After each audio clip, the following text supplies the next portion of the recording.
Hoy vamos a tocar un tema que para algunos, cuando lo empiece a desarrollar, va a ser, no, espero que no, pero para este tema, para algunos, a mí no me gusta hablar de eso, pastor, no hable de eso. Y hay otras personas que este tema los apasiona, pero los apasiona a veces de un aspecto que hasta los enfurece, los pone bravos.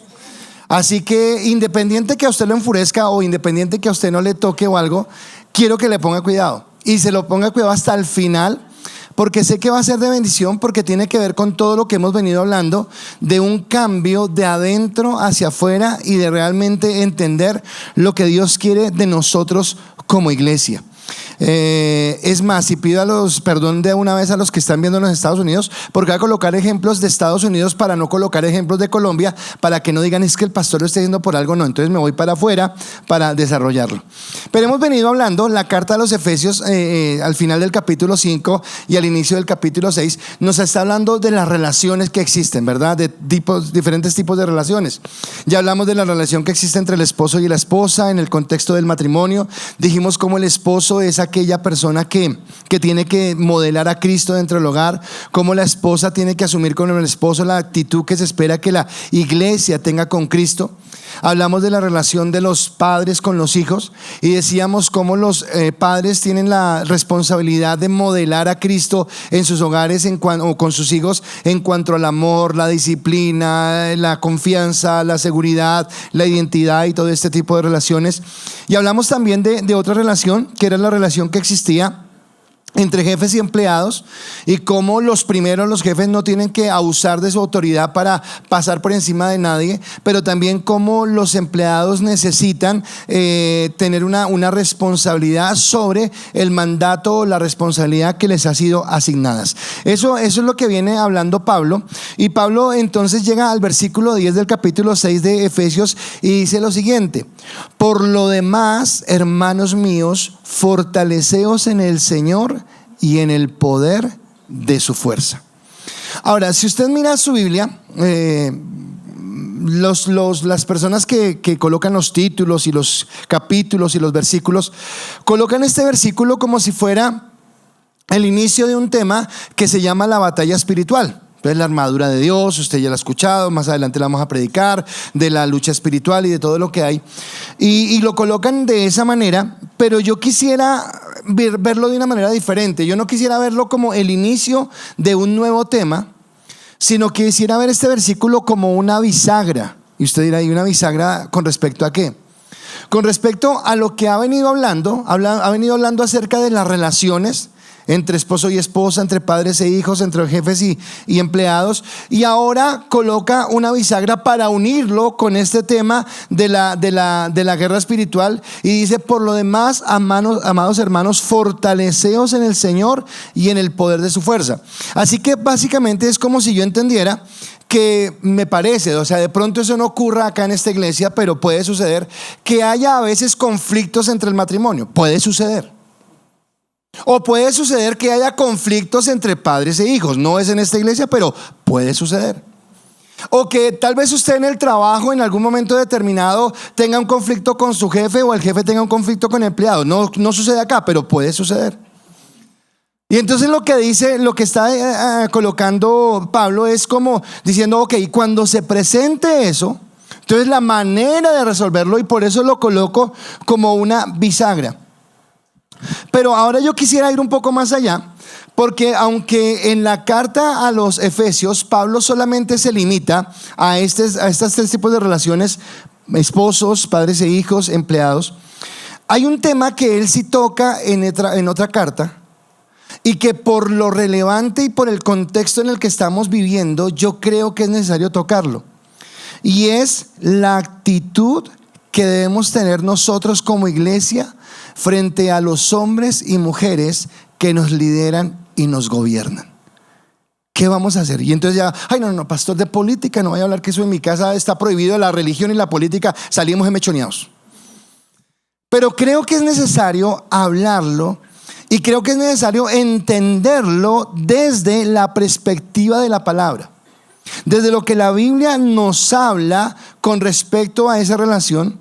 Y por eso he titulado esta enseñanza: la iglesia y el Estado. Y quiero decirle que para mí es tan importante ese tema que me tomó mucho tiempo. Voy a estar mirando mucho mis notas porque traté de tener cuidado con cada cosa que voy a decir, con cada cosa que voy a hablar, para que realmente sea la palabra de Dios la que nos guíe y para que realmente entendamos nosotros, usted y yo como iglesia, qué posición debemos tener, qué posición debemos asumir frente a las circunstancias. Y para desarrollar este tema, lo primero que yo quisiera hacer, la premisa con la que quiero darle un fundamento a esta enseñanza, es entender quién es Dios. Lo primero que quiero que entendamos es quién es Dios. Porque Dios es soberano. Pero a veces la palabra soberano a mí me parece que queda muy cortica para entender lo que significa que Dios es soberano. Porque lo que significa la soberanía de Dios es que Dios tiene control absoluto sobre todo. Que si en este momento el agua de los océanos no se sale de los océanos, es por la soberanía de Dios. Que si en este momento el universo fluye de la manera correcta y la tierra, por ejemplo, está rotando sobre su mismo eje y está haciendo un movimiento de traslación sobre el sol, es porque Dios tiene el control de eso. Asimismo, como si llueve o hace sol, Dios tiene el control sobre cada situación, sobre cada asunto que está pasando. Y si Dios tiene el control sobre eso, las autoridades no están por fuera de esa soberanía. Dios es soberano y Dios tiene el control de todo, incluido los gobiernos de la tierra. Hebreos capítulo 1, versículo 2 al 3 dice la palabra: en estos postreros días nos ha hablado por el Hijo, a quien constituyó heredero de todo y por quien asimismo hizo el universo, el cual, siendo el resplandor de su gloria y la imagen misma de su sustancia, y quien sustenta todas las cosas con la palabra de su poder, habiendo efectuado la purificación de nuestros pecados por medio de sí mismo, se sentó a la diestra de la majestad en las alturas. O sea, yo leo estos versículos y a mí me suena algo como rimbombante. O sea, como que cada palabra, cada expresión que habla, nos está mostrando la majestuosidad, la grandeza, la soberanía, el poder del Dios en el que usted y yo creemos, del Dios al que le estamos rindiendo nuestra vida, en el cual estamos depositando nuestra confianza y en quien estamos creyendo. Ahora, Cristo asume esta posición cuando Él se encarna. Usted sabe que Él entonces se encarna, está en el vientre de María y nace. Y desde el día 1 de su nacimiento hasta el año 33, cuando es su crucifixión, Jesús se sometió a las autoridades que había en su época. O sea, yo nunca vi a Jesús en un mitin.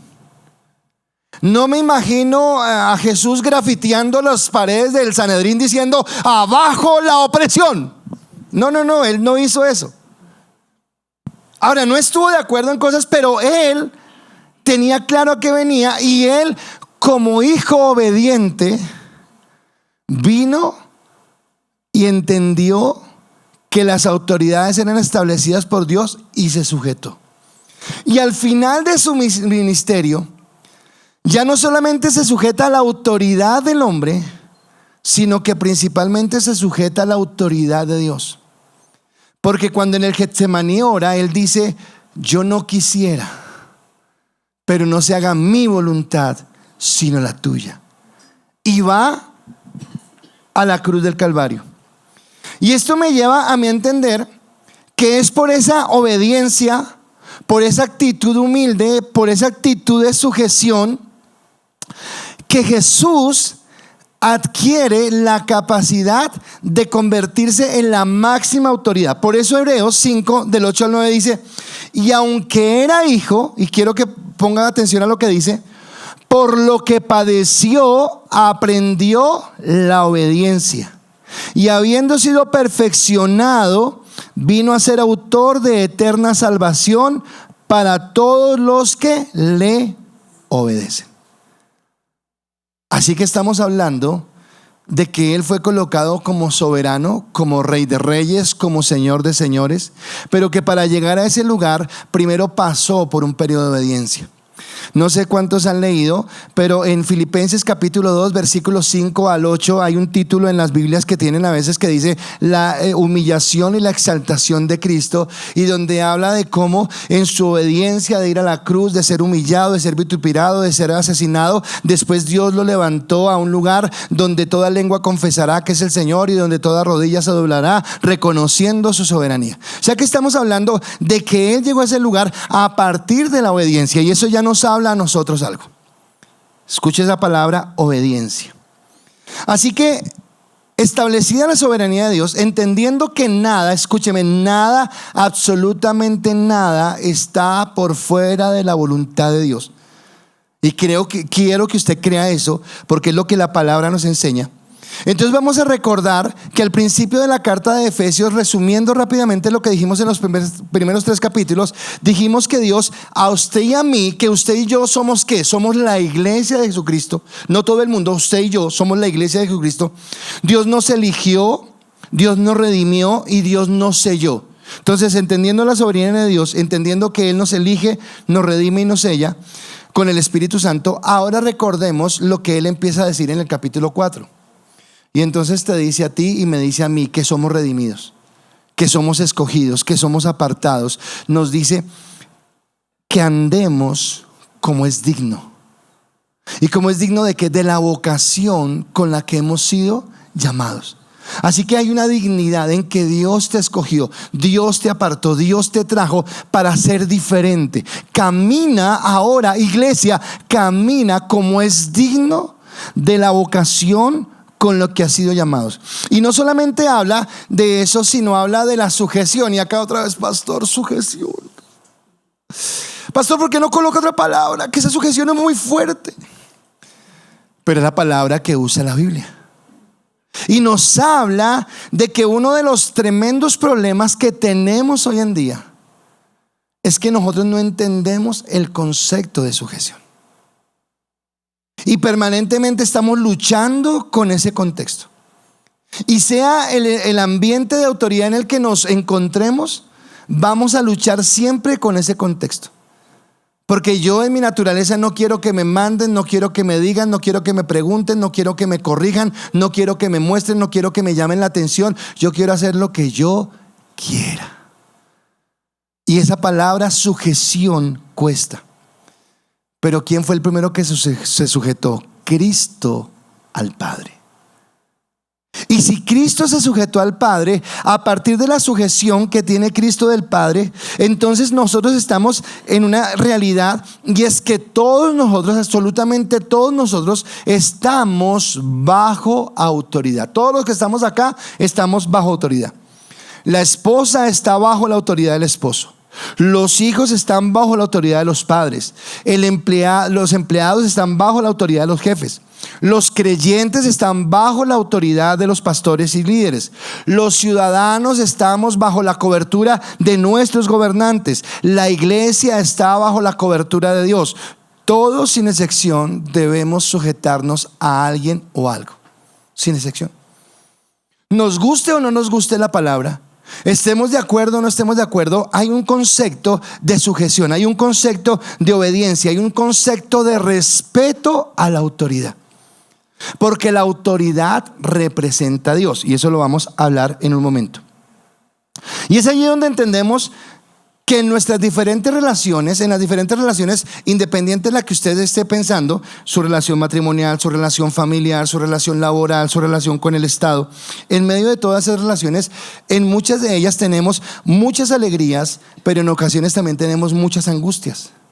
En muchas de ellas tenemos muchas ilusiones, pero también llegamos a tener muchas frustraciones, independiente cuál sea la relación. Y allí es donde el apóstol Pablo nos dice que cuando en esas relaciones tenemos desilusiones o tenemos tristezas o tenemos angustias, nos dice: por lo demás, hermanos míos, fortaleceos en el Señor y en el poder de su fuerza. Así que si Él es soberano y me está llamando a que me fortalezca en Él, mi mirada en todo momento y en cada circunstancia debe estar puesta en quién, en Él, que es el soberano y que es el que me sustenta. Ahora, Independiente de la relación a las que nos estamos refiriendo, la pregunta lógica sería, bueno, ¿y por qué tenemos conflictos en esas relaciones? Digamos que yo las podría entender en el jefe porque, bueno, me tocó trabajar en ese lugar y listo.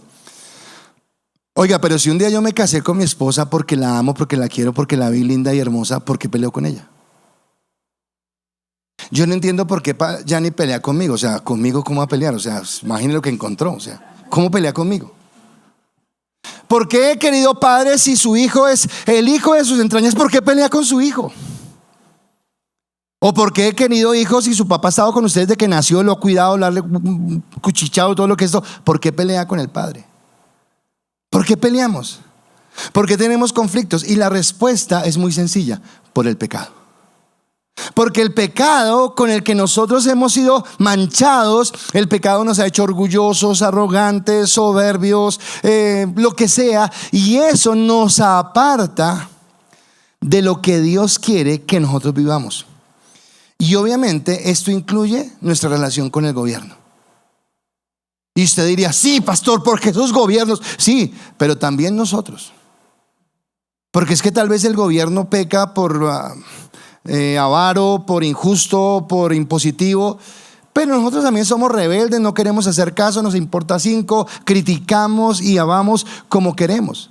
Así que es de lado y lado, porque es fácil ver el pecado en los demás, pero es difícil verlo en mí. Es fácil juzgar a otros, pero no juzgarme a mí mismo. Y aquí, en ese sentido, en ese contexto, es donde Pablo le escribe a la iglesia, y ya voy a irme a la carta a los Romanos. Y en Romanos capítulo 13 dice: sométase. Y otras, pastor, otra vez. Sométase toda persona a las autoridades superiores, porque no hay autoridad sino de parte de Dios, y las que hay por Dios han sido establecidas. De modo que quien se opone a la autoridad, a lo establecido por Dios, resiste, y los que resisten acarrean condenación para sí mismos. Ahora, déjeme decirle algo que parece obvio, pero que para mí es importante que lo entienda. Y es que este texto es para la iglesia. Ese texto no es para el mundo, no es para toda la gente, no es a ver a quién se le ocurre. No, este texto es para la iglesia, para los que fuimos elegidos, para los que fuimos redimidos, para los que fuimos sellados, los que vamos a cambiar de adentro hacia afuera, los que tenemos que dar testimonio de la obra que Dios ha operado en nuestra vida. Ese versículo, esos textos son para nosotros, y nos está diciendo: señores de la iglesia, sométanse a las autoridades superiores. Ahora, podríamos estar pensando algo, y lo que yo podría pensar es que no, pero es que, pastor, perdóneme, pero Pablo no sabía qué gobiernos íbamos a tener. Y usted tiene razón. Pablo no sabía qué gobiernos íbamos a tener. Lo que me parece curioso es que la carta a los Romanos, donde está escrito esto, fue escrita en el año 56, cuando el que gobernaba en el imperio romano era un cierto Nerón, que su reinado, su imperio, fue conocido como el imperio del terror. Entonces creo que Pablo sabía de lo que escribía, porque él estaba en un contexto. Porque a veces yo no entiendo la Biblia desde el contexto, y yo pienso que son gente que se sentó allá en un cuartico y escribió lo que se le ocurrió sin entender su realidad. Pero ellos vivían una realidad, así como la iglesia vive una realidad. Así que Pablo tenía que saber cuál era su relación con el imperio, porque él era hijo de Dios, amaba al Señor, caminaba con él, pero él conocía que había una relación. Ahora, podría decir: pero es que eso le pasó solamente a Pablo. No, yo lo encuentro en la Biblia en muchos lugares. José fue mandado a un gobierno donde fue esclavizado, y además de esclavizado fue llevado a la cárcel injustamente por un delito que no cometió.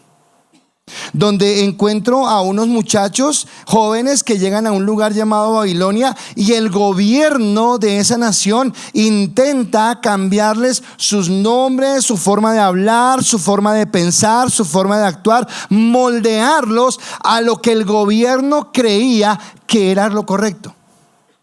Así que sí saben de esto. Jesús nació bajo el imperio romano, en una Jerusalén, en un Israel que estaba quebrado a punta de impuestos que tenía el imperio sobre ellos. La iglesia primitiva, los primeros apóstoles y los primeros cristianos, los que nos antecedieron a nosotros, se tuvieron que levantar como iglesia en medio de persecuciones, cárcel, tortura, ejecuciones que ejercía el imperio contra ellos. Así que cuando Pablo dice sométase a toda autoridad, Pablo no lo está escribiendo de hobby, sino porque Pablo nos está diciendo, independientemente de, tenemos que entender la autoridad y tenemos que darle valor a la autoridad. Así que en medio de la angustia que nosotros podamos experimentar por las políticas, por lo que escuchamos en las noticias, por lo que se dice en la radio, por lo que sea, por los gobiernos de la actualidad, debemos reaccionar o recordar lo que dijo el apóstol Pedro, porque Pedro en la primera carta dice: amados, no os sorprendáis del fuego de la prueba que os ha sobrevenido, como si alguna cosa extraña os aconteciere. O sea, no se sorprendan. Vivimos en un mundo imperfecto. Vivimos en un mundo gobernado por gente que no tiene temor de Dios. Vivimos en un mundo que está influenciado por un montón de cosas que son contrarias a Dios. Ese es el mundo en el que vivimos. Así que no puedo pensar, no, pero esto ¿qué está sucediendo? No, está sucediendo lo que la palabra dice que iba a suceder. Jesús dijo: en el mundo tendréis aflicción. Y por eso ahora con mayor razón no, porque en todos los casos lo he hecho con la firmeza de lo que merece. Pero volviendo a lo mismo, entonces en esta cuestión de la política, en esta cuestión del gobierno, en esta cuestión de cómo nos relacionamos, no podemos olvidar lo que dice Romanos 12:2, que dice: no os conforméis a este siglo, sino transformaos por medio de la renovación de vuestro entendimiento, para que comprobéis cuál sea la buena voluntad de Dios, agradable y perfecta. Déjeme parafrasearle este texto. Lo que está diciendo es: usted que ha sido escogido, usted que ha sido sellado, usted que ha sido redimido por el Señor, usted no puede pensar como piensa todo el mundo, usted no puede hablar como habla todo el mundo, usted no puede actuar como actúa todo el mundo, porque usted ha sido comprado por la sangre del Cordero, y ahora Dios demanda algo diferente. Y esto es tremendo, porque cuando cambiamos de dentro hacia afuera, entonces quisiéramos hacer las cosas como las hace todo el mundo. Pero resulta que yo no puedo hacer las cosas como las hace todo el mundo. Así que voy a tocar 3 puntos. Y tal vez en los primeros a ustedes, algunos, no a todos, pero a algunos les va a empezar a arder la sangre porque van a pensar que es injusto. Pero permítanme llegar hasta el final de la prédica. No se aceleren, permítanme llegar al final de la prédica. Pero entendamos que Dios lo que quiere es moldear nuestro pensamiento. Hoy estaba en mi clase y les decía a los de mi clase, porque estábamos en algo del pensamiento, y decía que la palabra dice que nosotros tenemos la mente de Cristo. Y para mí, wow, la mente de Cristo. Sí, pero la mente de Cristo es pensar como piensa Cristo. Y muchas veces yo no pienso como piensa Cristo, pienso como pienso yo. Y cuando yo pienso me da rabia y me da mal genio. Y quisiera, dice el dicho popular, matar y comer del muerto.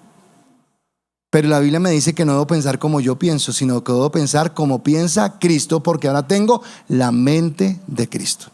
Es más, voy a prepararlos para esto. Mira al que tienes a tu lado y dile: tienes la mente de Cristo. Y ahora dile al otro, dile: no lo olvides. No, porque es que a usted se le olvida. Usted en su casa, por favor, dígale al que esté a su lado: tiene la mente de Cristo. Porque vuelvo y les digo, este tema a algunos como que ay, qué pereza, es importante. Y a otros les apasiona, pero les apasiona para mal. Porque bien que ver hablamos. ¿Y de quién va a hablar, pastor? Mi primer punto: el Estado, un diseño de Dios. El Estado, un diseño de Dios.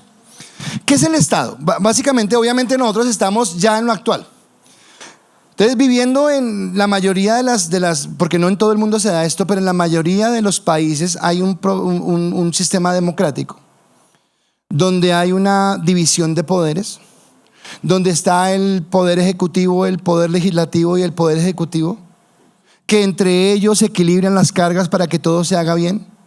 Entonces, donde el poder ejecutivo tiene que desarrollar obras, desarrollar políticas, traer bienestar a la ciudadanía, hacer que las cosas funcionen bien, que haya seguridad, que haya salud, que haya bienestar para todo el mundo. Viene el otro poder, que es el poder legislativo, que es donde está el Congreso, las personas que entonces están determinando qué leyes van a sacar para que eso que tiene que hacer el Ejecutivo se cumpla y para que todo funcione de la mejor manera. Y está el poder judicial, que hace que si el uno o el otro falla, entonces haya quien pueda controlarlo. En el poder democrático, entonces nosotros elegimos presidente, senado, cámara, congreso, elegimos alcaldes, concejales, ediles. ¿Por qué no elegimos nosotros magistrados? ¿Por qué no elegimos jueces? Porque no podemos, porque es que si yo elijo al juez que me va a juzgar, entonces va a quedar como mal que yo le dé plata y después le diga ¿cómo me ve? Porque me va a ver bien. Entonces por eso no se eligen jueces, por eso no se elige justicia, por eso en los otros dos poderes se hace y hay un equilibrio, ¿de acuerdo? Y usted dirá, ¿y todo eso viene de la Biblia? Pues así como está, no. Pero en Génesis Dios colocó al hombre para que gobernara. Dios le dijo, va a gobernar. Es más, déjeme decirle algo. Dios coloca al hombre para que gobernara, el hombre falla, Usted escucha que Caín mata a Abel. Pero si usted se da cuenta, nadie juzga a Caín. Dios juzga a Caín. Dios dice, ahora ¿por qué has matado a tu hijo? Hay una señal. Pero nadie juzga a Caín, porque no había una ley sobre eso. Viene el diluvio universal por la maldad del hombre. Sale al otro lado Noé. Aparecen los nuevos hombres grandes y cuando habla grandes o fuertes son los que van a empezar a gobernar. Aparece por ahí un Nimrod. Y ahí es donde Dios legisla y dice, oiga, el que mate a otro con su vida pagará. Y hay una primera ley, y es que la vida es sagrada, que la vida se respeta y que nadie tiene el derecho de tomar la vida de otra persona. Y viene desde la palabra, viene desde la Biblia, desde el principio. Ahora, este tipo de gobierno, de sistema de Estado va evolucionando. Entonces empezamos a ver en la historia, tanto de la Biblia como en la historia universal, los monarcas, las monarquías, los reyes, los que empiezan a ejercer autoridad. Más adelante pasa al feudalismo, y bueno, un montón de cosas hasta llegar al proceso democrático en el que a sistemas democráticos como los que tenemos hoy. Pero recuerden algo que les dije al principio, y es que Dios es soberano. Y quiere decir que si Dios es soberano, no importa el gobierno que sea, no importa la autoridad que sea, todos los gobiernos y todas las autoridades están bajo la cobertura de Dios. Todos, pastor, sí, todos están bajo la cobertura. Dios estableció 4 tipos de autoridad. La primera autoridad que Dios estableció en una sociedad para que pudiéramos tener equilibrio, para que pudiéramos estar bien, es la autoridad de los padres sobre los hijos.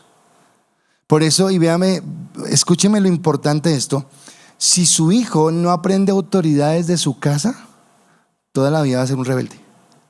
Si desde su casa usted no le enseña a respetar a la autoridad, si no le enseña a respetar a papá y mamá, si no le enseña a respetar al profesor de la escuela, si no le enseña a respetar a quien quiera que sea autoridad, es allí donde empieza, porque es la primera autoridad que Dios coloca. La segunda autoridad que Dios coloca es la autoridad que tienen los jefes sobre los empleados. La tercera autoridad es la autoridad que tiene en la iglesia los pastores sobre los creyentes. Y esa autoridad, recuerde que no es de imposición, sino es de función, siempre lo he hablado. Y la cuarta autoridad es la autoridad que ejerce un gobierno sobre los ciudadanos. Y entonces, entendiendo la autoridad de los padres, entendiendo la autoridad de los jefes, la autoridad de los pastores, la autoridad de los gobernantes, Romanos, una vez más le repito, dice: sométase toda persona a las autoridades superiores, porque no hay autoridad sino de parte de Dios, y las que hay por Dios han sido establecidas. Ahora usted va a decir: no, pastor, pero eso en los gobiernos cambian. No, déjeme colocarle el ejemplo. ¿Recuerda cuando hablamos de los padres? Y dijimos que el primer mandamiento con promesa era ¿cuál? Y dijimos: honre a los padres, que sean buenos, diligentes, que te den consejo, te provean y se sienten contigo a charlar todos los días. ¿Eso dijimos? ¿Honre a quién? ¿Y si es malo? ¿Y si no cumple? ¿Y si se fue? ¿Por qué? Porque representa ¿qué? Autoridad. Ahora, eso en nuestra cabeza choca, porque ¿cómo lo voy a hacer? Pero la palabra dice que yo debo honrar a papá y mamá. Bueno, al gobierno también se debe honrar. Y esto sin importar que el gobierno sea competente o incompetente, que el gobierno sea moral o inmoral, que el gobierno sea sensato o insensato. Pastor, ¿en serio nos está hablando en serio? Les estoy hablando en serio. Porque Pablo dice: sométase a toda autoridad. Porque la autoridad representa a Dios. Porque el papá bueno representa a Dios, y el papá malo también. Porque el gobierno bueno representa a Dios y el malo también. Porque no va en cuanto a lo que hace la autoridad, sino va en cuanto a la posición que yo tengo frente a la autoridad. Ahora volvamos, ¿por qué el conflicto entre esposos y esposas? Sí, puede ser porque el esposo es malo, porque no cumplió, porque no sé qué, pero ¿es todos los casos? O también puede ser porque la esposa no se sujete, no se somete, y usted, ¿quién se cree? En mi casa no me dijeron, ¿usted se me va a decir? En el caso de los padres y los hijos, ¿por qué es el conflicto de un hijo con un padre? Porque yo no quiero, porque yo hago lo que me parece, porque no voy, porque no lo hago. Y siempre tiene que ver con un contexto de rebeldía. Así que lo que hacen de la autoridad sobre mi vida no es que yo mire si la autoridad es buena o mala, sino que yo qué actitud tengo frente a la autoridad. ¿Cuánto nos hemos estrellado con un señor vigilante a la entrada de un edificio porque me pide que tengo que cumplir cierta norma para que me deje entrar? ¿Cuánto nos hemos estrellado con un auxiliar de policía porque usted va de afán y cogió tarde el Transmilenio y usted va corriendo y el señor lo detiene y que le muestre el maletín y usted lo mira como queriéndoselo comer sin reconocer que es una autoridad? ¿Cuántos de ustedes acá han mirado por encima del hombro a un ujier porque le dice por favor siéntese acá y usted le dice no, yo me siento donde yo quiera?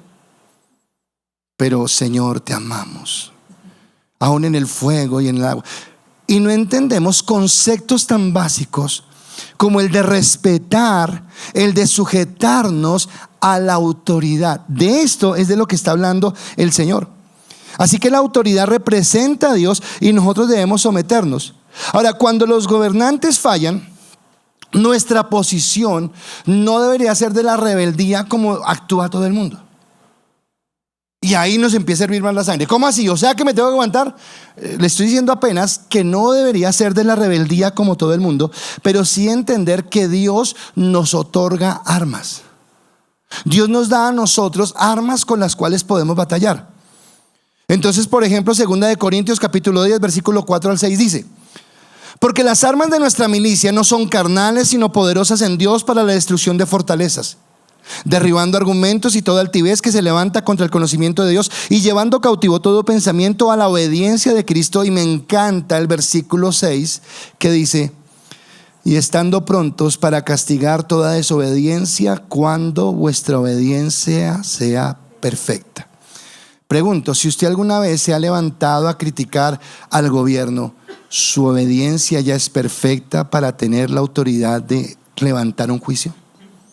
Porque Cristo, para llegar a ser la autoridad suprema, primero tuvo que aprender obediencia, tuvo que aprender sometimiento, tuvo que colocarse bajo la cobertura para poder ejercer esa autoridad que Dios le iba a dar.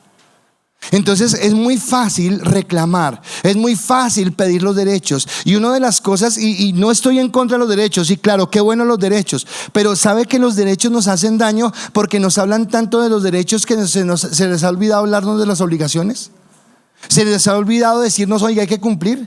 Creo que el miércoles escuchábamos una prédica y la persona que predicaba el miércoles decía: cuando yo presentaba mis entrevistas de trabajo, lo que yo preguntaba era ¿qué tengo que hacer? ¿Qué es lo que me van a poner a hacer? Ahora las personas no preguntan qué van a hacer, lo que preguntan es ¿cuánto es el salario? ¿Cuánto tiempo? ¿Cuáles son mis permisos? ¿Cuándo tengo vacaciones? Entonces pensamos más en los derechos, pero nunca estamos pensando cuál es mi obligación. O sea, ¿a qué me comprometo yo? Voy a ir a trabajar, ¿a qué me comprometo? ¿Qué es lo que tengo que hacer? Ahora, es fácil criticar al gobierno, pero yo cumplo lo que tengo que hacer. Tengo que hacer X o Y circunstancia, y aquí es donde la palabra nos habla. Y quiero decirle algo: no esperemos, usted y yo no podemos esperar que los gobiernos cambien si primeramente nosotros no cambiamos como sociedad. Porque los gobiernos que tenemos son los gobiernos que nos merecemos. Porque es la actitud que hemos tenido. Porque son los gobiernos que hemos elegido. Porque nosotros hemos establecido ese patrón. Porque tal vez pensando en los derechos, pensando en los beneficios, pensando en las cosas que nos pueden dar, no pensamos realmente qué es lo que Dios quiere. Y tenemos sufrimientos. Y tenemos situaciones difíciles. Y Jesús, que es el ejemplo, Pedro, hablando de Jesús, dice lo siguiente, y se lo dice a usted y me lo dice a mí, que somos la iglesia, dice: Pues para esto fuiste llamados, porque también Cristo padeció por nosotros, dejándonos ejemplo para que siga sus pisadas, el cual no hizo pecado ni se halló engaño en su boca, quien cuando le maldecían no respondía con maldición, cuando padecía no amenazaba, sino encomendaba la causa al que juzga justamente. Oiga, tremendo. Jesús entendió la institución que había acá y no vino a desestabilizarla, porque él entendía cuál era el propósito que tenía y a dónde iba. Así que el Estado es algo a lo que yo debo mirar como una autoridad y a lo que debo sujetarme, a lo que debo respetar, porque es lo que la palabra me dice. Ahora, hasta ahora estoy en esa parte. Vamos a hablar de la responsabilidad. La responsabilidad de la iglesia frente al Estado. ¿Cuál es nuestra responsabilidad? Lo primero que quiero recordarles, como ya lo dije, es que nosotros tenemos los gobernantes que nos merecemos. Por favor, quede claro eso. Tenemos los gobernantes que nos merecemos. Y en estos días he escuchado algo, yo creo que usted también lo ha escuchado, donde la gente a veces pasa y le dice a usted, éramos felices y no lo sabíamos. ¿Ha escuchado eso? Bueno, pues yo quiero decirle que no éramos felices. ¿Y por qué le digo que no éramos felices? Porque este mundo es imperfecto. Y porque si lo que hubiéramos tenido fuera bueno, tal vez no hubiéramos llegado a lo que estamos hoy. Pero ¿sabe por qué llegamos a lo que estamos hoy?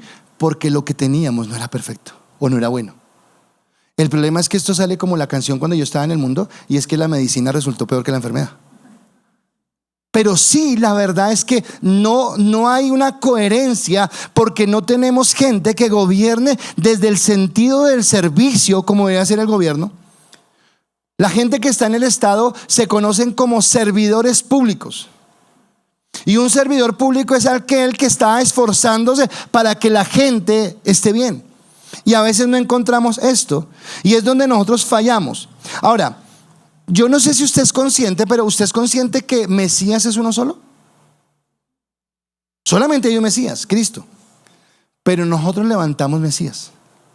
Entonces, perdónenme los que estén en Estados Unidos, porque sé que me están escuchando, pero quiero colocar el ejemplo de allá y no quiero colocar el de acá para que no haya susceptibilidades. Pero en Estados Unidos ya están próximos a elecciones y están entre dos candidatos, Trump o Biden. Y entonces Trump acaba de ser condenado porque se le encontró culpable de 32, pero no, eso es injusticia, y vamos con él y no pensamos, y muchos cristianos se pueden estar con él, porque dicen, no, pero habla de Dios y es juicioso y la oración y todo. Bueno, y el resto de su vida no vale, o sea, no pesa. Pero me voy para el otro lado y digo, entonces sí. Y lo que hacemos es que miramos a las personas, no las instituciones, e idealizamos a las personas. Y entonces yo soy de acá y no acepto no me digan nada de él, porque él es bueno y el resto es malo.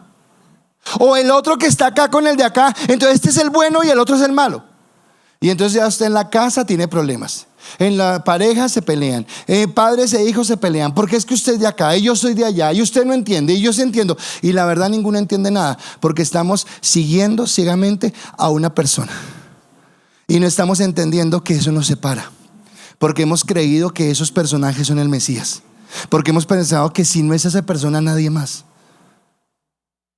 y fallamos en no entender lo que Dios quiere. ¿Usted sabe cuál fue el error que cometió Israel? Voy a decirle cuál fue el error que cometió Israel. Y es que en un momento determinado Israel desechó a Dios por tener un rey. Dijo, no, estamos cansados. Israel era una teocracia. Dios era el que registraba todas las cosas. Dijeron, no, queremos ser como el resto de los pueblos de la tierra. Queremos tener un rey. Quiero preguntarle algo. Cuando usted va a elecciones, cuando usted vota, ¿usted qué primero vota? Porque votar es algo que deberíamos tener como un deber. Pero en segundo lugar, cuando usted vota, ¿usted es consciente de por quién va a votar? Pues claro, pastor, y entonces usted se apasiona a hablarme de su candidato, pero la verdad es que usted se apasiona porque es el candidato con el que usted se identifica, y porque toda la gente que se identifica con él dice lo mismo suyo y usted repite lo mismo, pero usted no se ha detenido a pensar quién es, qué hace, cuál es su temor de Dios, cómo es su familia, cuál es su testimonio, de dónde viene, para dónde va, qué hace. Sino simplemente lo hacemos porque me parece que es la solución, porque lo he escuchado, porque a veces ni siquiera el plan de gobierno lo hemos leído. Ni siquiera nos hemos enterado. Y entonces acá me llama la atención porque Samuel se enoja con el pueblo cuando piden un rey, y él enojado va a orar con Dios. Y escúcheme las palabras de Dios, por favor, y preste atención a lo que Dios le dice a Samuel. Y le dice, primer libro de Samuel, capítulo 8. Y dijo Jehová a Samuel: oye la voz del pueblo en todo lo que te digan, porque no te han desechado a ti, sino a mí me han desechado, para que no reine sobre ellos. No acaba, versículo 9.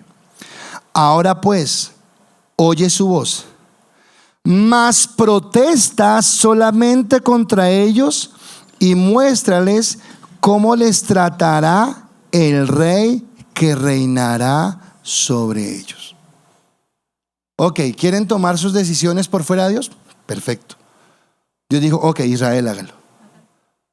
Samuel, no se enoje, permita que lo hagan, pero acláreles, esto es lo que les espera, porque el pueblo tiene los gobernantes que merece, por la dureza del corazón, por nuestra soberbia, por nuestra vanidad. Así que aunque la autoridad representa a Dios, la autoridad es mezquina. La autoridad siempre va a ejercer dominio. Cuando ellos escogieron a Saúl, ¿saben a quién escogieron?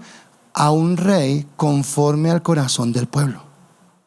Después viene David, que David es un rey conforme al corazón de Dios. Pero antes de nombrar el rey conforme al corazón de Dios, hubo un rey llamado Saúl, que era un rey conforme al corazón del pueblo.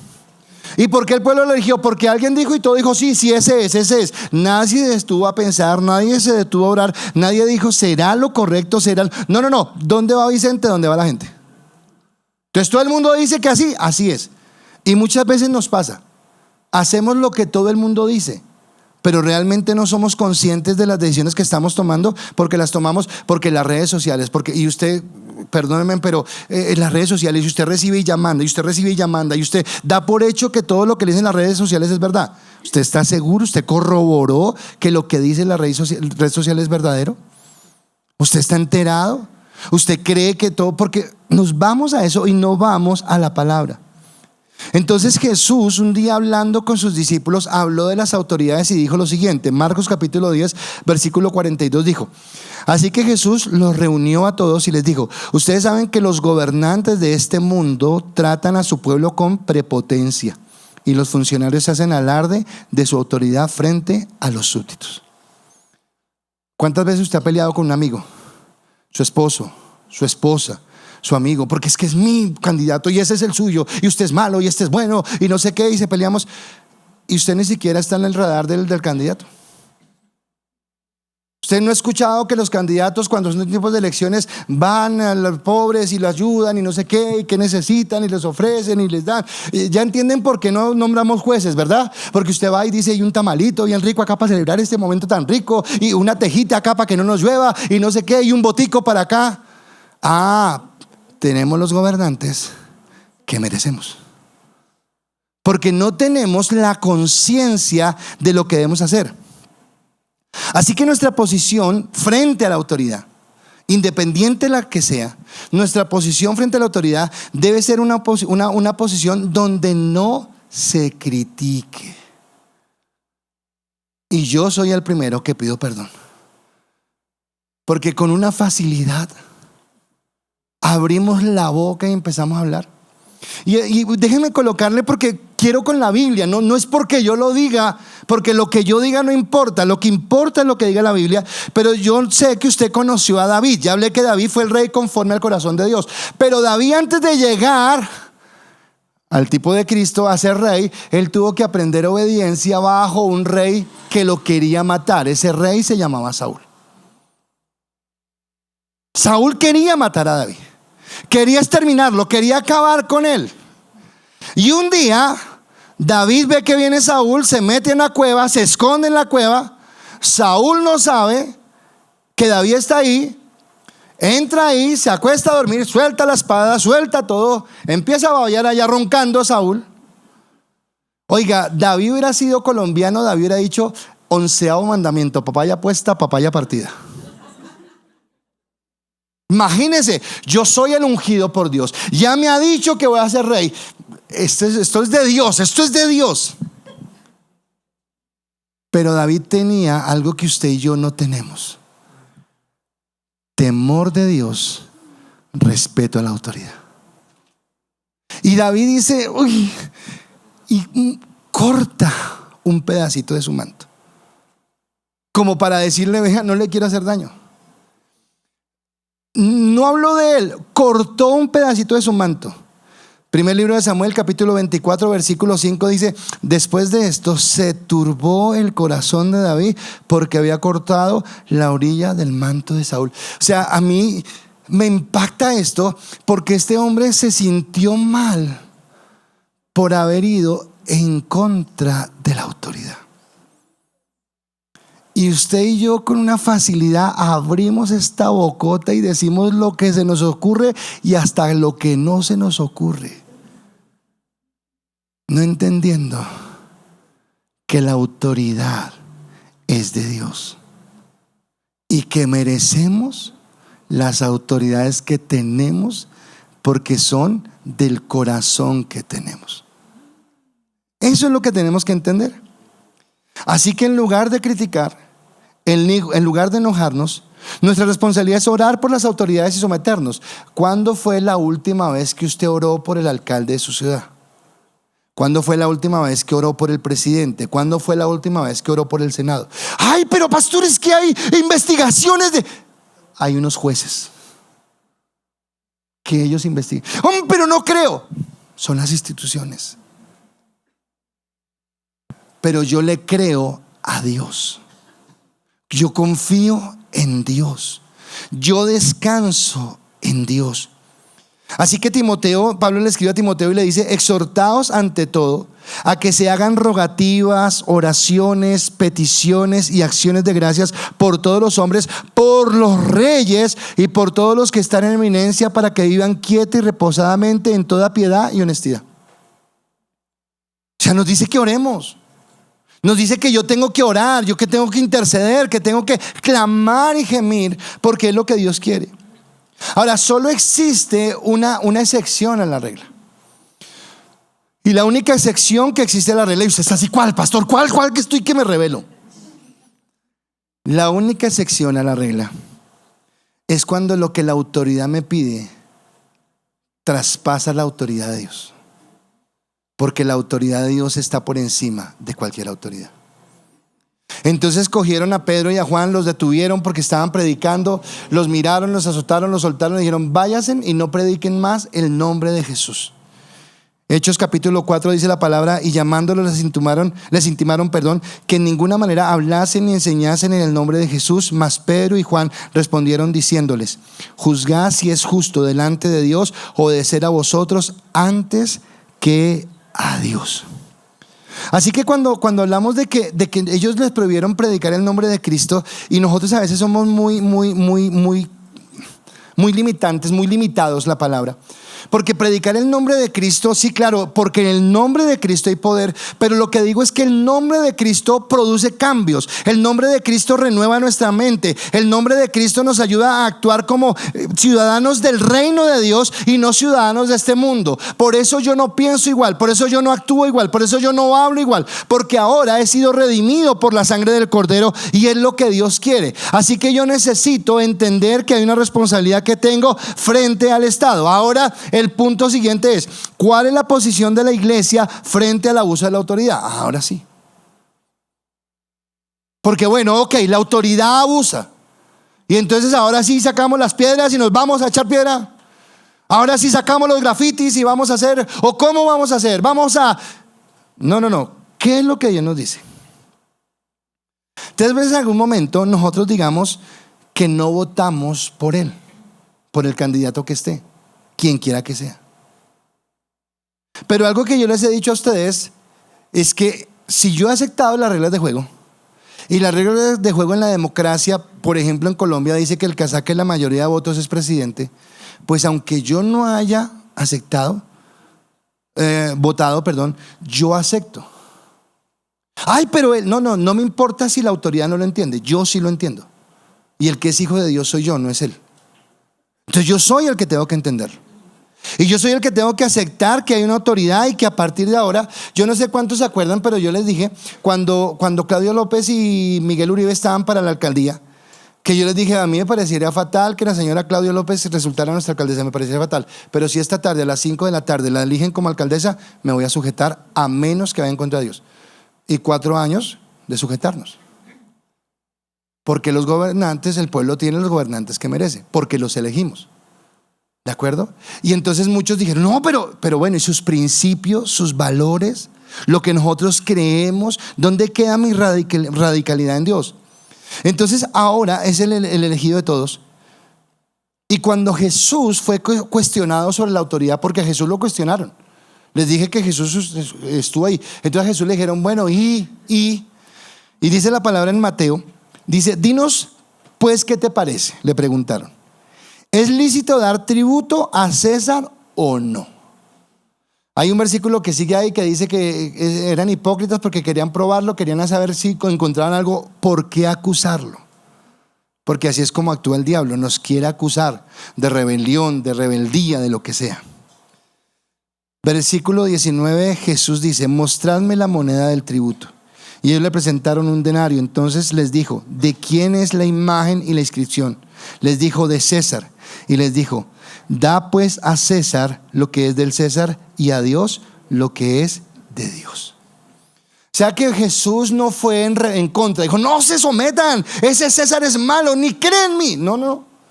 Él dijo, hay una institución establecida, vamos a cumplir con ella. Y es un cambio de pensamiento desde nuestro corazón. Así que debemos cumplir las leyes, aunque ellas en ocasiones nos parezcan injustas. Debemos cumplirlas. Pero también debemos encontrar estrategias para cuando hay un abuso, y yo en la Biblia lo encuentro. Entonces, por ejemplo, cuando en Egipto, por decreto del faraón, dijeron que iban a asesinar a todos los niños de las judías que nacieran, las parteras tuvieron temor de Dios y escondieron a Moisés. Cuando el pueblo de Dios, estando en el desierto, mandó a los espías a la tierra prometida, Rahab, la prostituta, tuvo temor de Dios y escondió a los espías en su casa.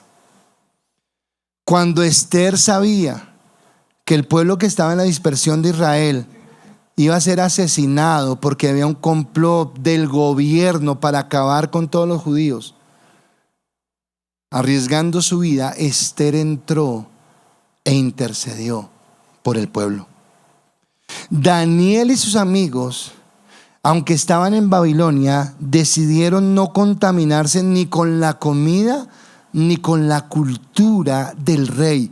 No se sublevaron, no se rebelaron, decidieron no contaminarse y tampoco estuvieron dispuestos a inclinarse ante los ídolos. Los amigos de Daniel fueron llevados al horno de fuego. Daniel fue llevado al foso de los leones porque no se inclinaron a los dioses que ellos les estaban imponiendo. Y estamos hablando de normas políticas. Y me impactan los amigos de Daniel, porque cuando Nabucodonosor le dice, pueden arrepentirse y les perdono, ellos dijeron, vea, aunque Dios nos va a salvar, pero aunque no nos salvara, no vamos a cambiar. ¿Sabe qué es radicalidad con respecto a su vida, pero respeto a la autoridad? Ellos nunca dijeron, ustedes hijos del diablo, no. Ellos respetaron, pero colocaron a Dios por encima. Los apóstoles y los primeros cristianos no callaron la verdad a pesar del precio que tenían que pagar por anunciar el evangelio, porque era un precio muy alto. Así que nosotros tenemos herramientas y a veces no entendemos. Por ejemplo, yo voy a decir algo de la relación matrimonial. Yanni puede hacer algo que a mí no me moleste, se equivocó en algo, y yo puedo espelucarme, gritar y decir y ya, y me puse bravo porque hizo algo. O yo puedo con tranquilidad sentarme con mi esposa, decirle, mira negra, a mí no me parece esto que tú estás haciendo, porque está mal por esto y esto y esto, y te pido que cambies de actitud. Y dije lo mismo, hice menos daño y estuve bien. Y esa es la actitud que debemos tener. Así que las herramientas que tenemos nosotros, en primer lugar son espirituales, pero en segundo lugar son legales. Entonces, ¿cuáles son las espirituales? Yo puedo primero orar. Yo puedo interceder, yo puedo hacer vigilias, yo puedo orar por todo lo que está pasando. ¿Cuándo fue la última vez que oramos para que Dios sea trayendo paz, para que Dios sea trayendo equilibrio, para que no haya violencia, para que la economía esté equilibrada? ¿Cuándo fue la última vez que oramos? Yo puedo interceder por lo que hay, pero principalmente puedo darle el testimonio, porque yo podría ir, los de Estados Unidos, vuelvo y les pido perdón, pero no quiero hablar de nada acá para que no piensen, pero yo podría utilizar, si estuviéramos hoy en Estados Unidos, yo podría utilizar este púlpito para decirle, y qué bueno que Trump es el candidato, y no importa lo que dijeron, y vamos. Y pregunto, ¿estoy edificando en la iglesia? ¿O estoy polarizando al igual que el resto de gente de la iglesia? O puedo levantarme y decir, y ese Trump es un hijo del diablo, y ahora, no, ninguna de las dos está bien.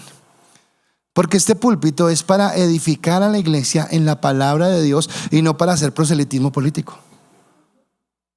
Y que con lo que yo conozco, con las herramientas que me da la palabra, con las herramientas que me dan, yo pueda tener un criterio claro, no por lo que me dicen las redes sociales, no por lo que me dice la gente, sino lo que yo entiendo desde la palabra para tomar una decisión. Así que eso es guardar mi testimonio. Porque cuando yo abro mi boca, uno es dueño de lo que habla y dueño de lo que calla y esclavo de lo que habla. Entonces a mí me van a cobrar. ¿Por qué le dijeron a Jesús que si era lícito dar o no dar impuestos? Era no porque estaban preocupados. Era porque si Jesús hubiera dicho no den impuestos, cogen y lo llevan, y Jesús ya hubiera faltado. ¿Sabe que Jesús hubiera pecado? Porque eso hubiera sido rebeldía. Y Jesús no pecó. Tremendo. Y yo espero que usted esté entendiendo lo que le estoy diciendo, porque es muy profundo. Porque estamos hablando de mi posición frente a Dios. Así que esas son las armas espirituales. Ahora, ¿cuáles son las legales? En primer lugar, ya le dije, ejerza su derecho al voto. Pero ejerza su derecho al voto haciéndolo bien, no por caudillos. ¿A qué me refiero? Vea, la gente dijo, sí, queremos rey, queremos rey, queremos rey. Y Dios le dijo, bueno, entonces les voy a dar el rey que quieren. Y a veces nosotros somos como, a mí me da risa, voy a explicar esto, y bueno, espero que acá en la iglesia no, más bien. Pero no sé si usted ha visto entrevistas que le hacen a las chicas que quieren ser feministas o que son feministas.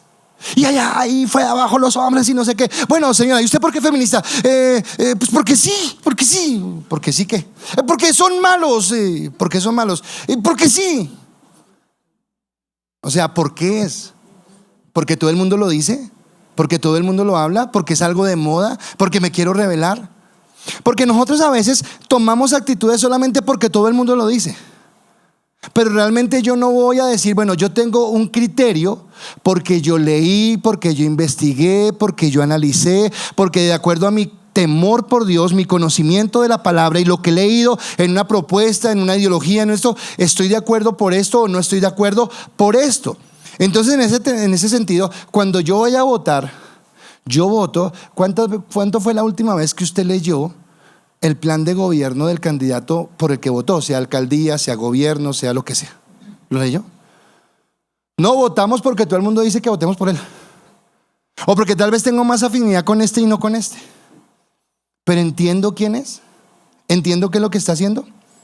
Así que yo debo entender lo que Dios quiere. Y hablando de los caudillos, por favor, acá en Colombia, en Estados Unidos y en todo lugar donde me escuchen, la palabra dice, así ha dicho Jehová, maldito el varón que confía en el hombre y pone carne por su brazo, y su corazón se aparta de Jehová. No confíen en los hombres.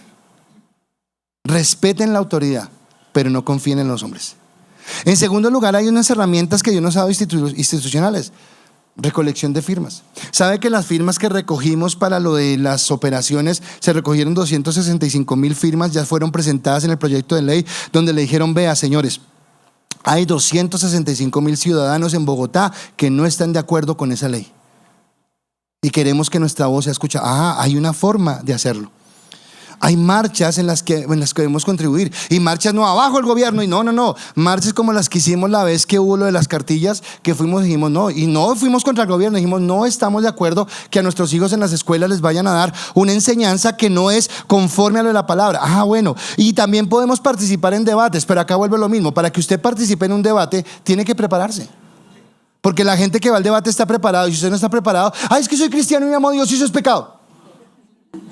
No, ya le dieron 3 vueltas. Arguméntese por qué no está de acuerdo. Sepa estructurar su defensa. Sepa decir por qué usted cree en Cristo y por qué es la verdad. Pero si a veces nos da pereza leer la Biblia, pues de ahí para adelante, ¿qué hacemos? Porque mi pueblo fue destruido porque le faltó conocimiento. Y recordemos algo importante. Como vamos a ver más adelante, que Pablo sigue diciendo en Efesios que no tenemos lucha contra sangre y carne, sino contra principados, contra potestades, contra los gobernadores de las tinieblas en este siglo, contra huestes espirituales de maldad en las regiones celestes. Así que hay un plan del enemigo. Esto tiene que ver también con algo espiritual, de ir en contra de los principios, en contra de la verdad. Nuestra lucha es por nuestros hijos, nuestra lucha es por nuestros adolescentes, nuestra lucha es por la familia, nuestra lucha es por la vida, nuestra lucha es por caminar en integridad delante de Dios. Eso es lo que Dios nos ha llamado, y en eso es que debo caminar. Así que si Víctor quieres venir, para terminar, ¿cuál debe ser nuestra posición de la iglesia frente al Estado? Y hay 4 posiciones que puede asumir la iglesia. Para mí la que debemos asumir es la última que le voy a decir, pero les voy a decir porque he escuchado. Entonces la primera actitud que yo puedo decidir es no, yo me aparto. A mí lo de la política no me gusta, a mí no me interesa, eso hagan lo que quieran, no sé qué. Yo me vengo acá a la iglesia y digo, yo tengo un amigo que me ama. ¿Qué pasa con esto? Primero, que tarde o temprano las políticas que tomen le van a afectar a usted. Y en segundo lugar, que usted se hace cómplice porque su silencio o su falta de participación lo hace cómplice. Así que esa no es una opción. La segunda opción, que también es peligrosa, porque la he escuchado. Ay, no, pastor, no, por favor, usted vea, la iglesia es la iglesia, la política es la política, usted juicioso en su púlpito, usted predique salvación de pecado y a mí déjeme con mi política. Ok, puede ser su posición. Pero cuando yo me alineo con una ideología, cuando yo me alineo con un político, cuando yo me alineo con un partido, puede ser que esté colocando en riesgo mi identidad con Cristo, mi relación con Cristo. ¿Cuáles son mis principios? ¿Cuáles son mis valores? ¿Qué es lo que yo creo y en lo que yo realmente estoy estableciendo mi verdad de vida? La tercera yo la llamaría la postura ilusa. Y acá hago un paréntesis pequeñito en esa postura ilusa. Víctor está mirando del sonido, los del sonido que miren a Víctor, gracias. En esa postura ilusa, hago el paréntesis en este sentido. Así como hay abogados, así como hay psicólogos, así como hay contadores, así como hay panaderos, así como hay zapateros, hay gente que le gusta la política. O sea, trabajar en política no es malo. Y si usted tiene la vocación, si usted tiene el llamado, hágalo. Pero así como el panadero, el contador, el abogado, cuídese de no ser contaminado. Cuídese de no ser manchado, porque es un terreno muy peligroso. La política es algo muy fuerte.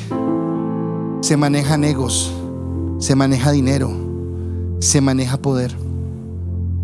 Y entonces una posición ilusa es: yo voy a entrar al gobierno y voy a transformar eso para la gloria de Dios. No, de pronto lo transforman a usted y no para la gloria de Dios. Así que claro, coloque y siente sus posiciones. Pero recuerde que Cristo no vino a cambiar instituciones políticas. Y entonces viene la cuarta posición que podemos asumir, y es la que asumió Cristo cuando se sometió a las autoridades, denunció lo que tenía que denunciar, pero nunca pecó y nunca cayó en la maldad. Y termino diciéndole algo que para mí es tremendamente importante. Este mundo jamás será perfecto, porque para que este mundo fuera perfecto, lo primero que tendría que pasar es que nunca muriéramos. Pero todos hemos tenido que despedir seres queridos. ¿Y sabe por qué? Porque este mundo no es perfecto. Y de ahí para adelante las personas no son perfectas, las instituciones no son perfectas, nada es perfecto. Así que claro, en esta tierra estamos acá para predicar, para llevar la palabra, para ver la gloria de Dios y para que todo lo que yo haga sea para su gloria. Pero Filipenses 3:20 dice: mas nuestra ciudadanía está en los cielos, de donde también esperamos al Salvador, al Señor Jesucristo. Y yo a veces escucho las noticias y me da mal genio. Yo no predico esto desde la postura del bien y del mal. No, a mí me da mal genio también. Me da mal genio escuchar injusticias, me da mal genio ver manipulaciones, me da mal genio ver cómo a veces somos tonticos y nos dejamos llevar para acá o para allá, o cómo peleamos entre nosotros por algo que no deberíamos pelear. Pero me alegra pensar que un día nosotros, que fuimos elegidos, redimidos y sellados, vamos a estar en un reino de justicia y en un reino de bendición, donde será la gracia de Dios. Déjeme ser un poquito romántico y ya con esto termino. Pero desde niño yo escuché a mi mamá con su anhelo de tener un apartamento. Y siempre el mismo cuento: la cuota inicial, la cuota inicial, la cuota inicial. Y por fin un día sucedió un milagro familiar y todo esto, pudo su cuota inicial y pagó su casita y fue una bendición. Entonces yo tenía muy el contexto eso de toca ganarse la vida y toca duro y no sé qué. Pero cuando leí en la palabra que dice que Jesús dijo: voy a adelantarme a ustedes y voy a hacer morada para ustedes y volveré a ustedes, y usted se reirá, pero yo pregunté: ¿y sin cuota inicial? Sin cuota inicial. Usted y yo vamos a pasar una eternidad en la gracia de Dios. Y Dios le recuerda que usted es apartado, que usted es santo, que no importa los dolores que hayamos vivido en esta tierra. Y hablo a mis hermanos amados venezolanos: no importa que nos hayan arrancado de la tierra, allá en el cielo no habrá venezolanos, ni colombianos, ni americanos, ni etíopes. Habrá hijos de Dios que le adoraremos por los siglos de los siglos y le daremos a Él la gloria y la honra. ¿Puede bendecir al Señor?